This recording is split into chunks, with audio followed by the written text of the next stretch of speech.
Welcome back to Conan, right here at Comicstorian. This is where we take your favorite comic books, break them down into narratives, and then we talk about them. Today, we're going to be looking at the Conan series. It's a fun series of comic books that has recently restarted under the Marvel label, and I started it quite a few months before the pandemic happened and had to put it on hold. So now that things are getting back to normal, let's have a look at Conan, issue number 2. In the wilds of the jungle, beyond the Black River and the farthest reaches of the western frontier, a great black panther moves silently through the woods. From the shadows of the trees, a great picked warrior stalks that creature. But they do not know that they were not the only hunters in the jungle that night. The panther stops and Conan rises from the dense jungle floor, axe in hand, motioning to the beast to be quiet. He leaps past the animal, a cry of war filling his lungs as he falls towards the picked warriors. Conan has been hired as a mercenary by the Baron of Kanawaga, hunting and defending his lands from the Picts. His axe bites into the flesh of the warriors, and he swings madly, cutting more of them down, fighting through the sting of arrows connecting with his back. "Put down the bows and fight like men, damn you," he snarls at them, his blade cutting through warrior after warrior until Conan is drenched in picked blood. One seems to remain, and Conan turns to him, readying his weapon. "I am no sleeping woodsman for you to scalp in the night. Come and fight like..." But Conan's words are cut off as the warrior is plucked from the ground before his eyes. He stares in shock as a great snake uncoils from the earth, eating the warrior whole. Conan throws his axe, sending the blade spinning into the beast's head, and the creature falls dead.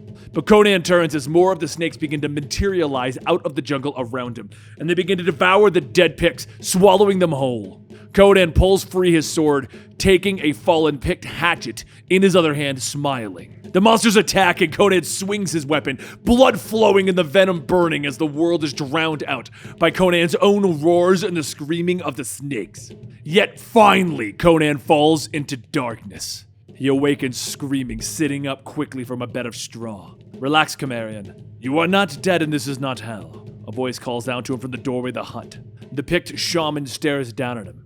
"At least not the one you are bound for," and Conan struggles to his feet, reaching for his sword. "Where am I, you pickish devil? By what wizardry have you brought me here?" Conan demands to know, looking down at the leaves that cover his wounds. The shaman explains that he is no mere sorcerer, merely a healer and a shaman. "Please calm yourself. Do not reopen your wounds," he tells Conan. Confusion fills Conan's voice as he questions why the shaman would even heal him after all of the Picts that he has slain. "When we found you drenched in venom, out of your mind with fever, the rest of the tribe was determined to peel your skin and smoke your skull. But I convinced them that you were a gift from the gods," the shaman explains, and he motions the barbarian outside and the two of them begin to walk through the Pict village. The tribe glaring at Conan with hate-filled eyes as the two men pass. The shaman leads Conan to a burn pit in the center of the village before finally explaining why he saved the warrior's life. "I did consider sacrificing you. There is a great power in your blood, but I knew the gods sent you here for a reason. You're going to fight for us, Conan the barbarian." Conan looks around at the life of the village as the shaman explains that the ghost snakes have begun to move in packs so great that the very earth rumbles beneath them. "What you killed was one small pack, and if we cannot turn them away or slay their herd leader, then my people and I are prepared to die here in the same village where our grandfather's grandfather was born." Conan looks around, questioning whether he'll be allowed to leave should he help his former enemies.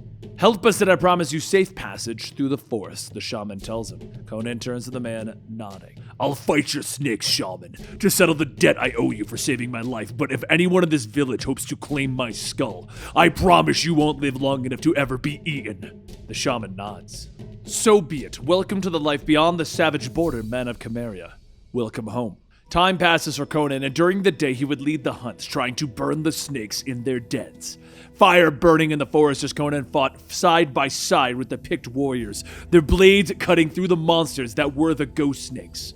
At night he sharpens his blade as the hateful eyes of the Picts watch him. He would stand guard in the village, killing the great serpents that tried to hunt within its borders.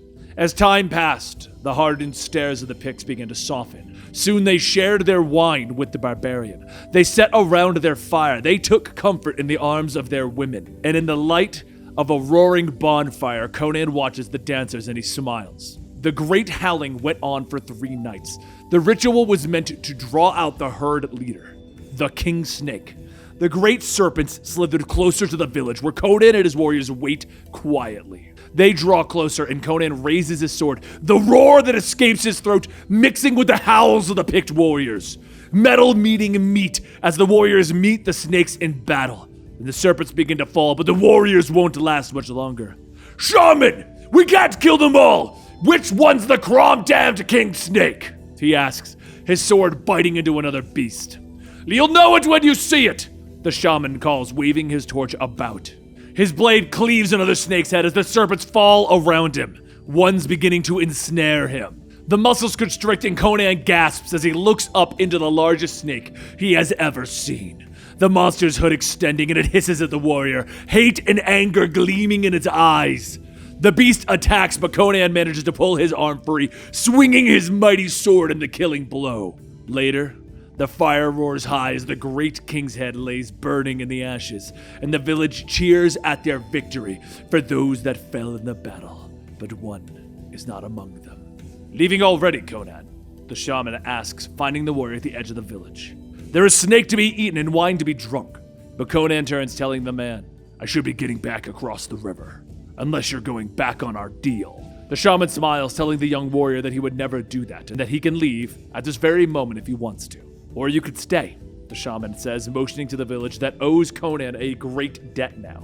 The shaman knows that Conan is not a civilized man of the Hyborian age, that he is useful to them, and that they will eventually try to tame him. And if they cannot tame you, they will punish you for it and find a cage to hold you, perhaps even a jeweled one. You belong among your own kind, Conan, among the savages. You belong on this side of the river. For a moment, Conan stares at the man, considering that this is his home, before turning back to the dark jungle that surrounds them. "I don't belong anywhere.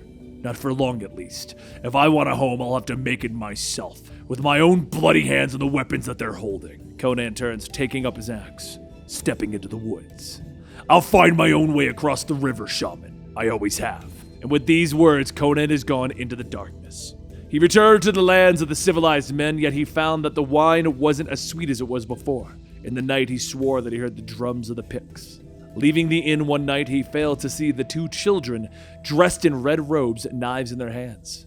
"Not yet, brother," the girl whispers to the boy, moving to attack Conan. "Not until he's good and ripe." And that concludes issue 2 of Conan. Now, these are all individual stories tying into an overarching plot. If you guys enjoyed this, give this video a like so I know to bring you more Conan, more Red Sonja. Don't forget to subscribe to our channel. And thank you so much for your support. I'll see you guys next time right here.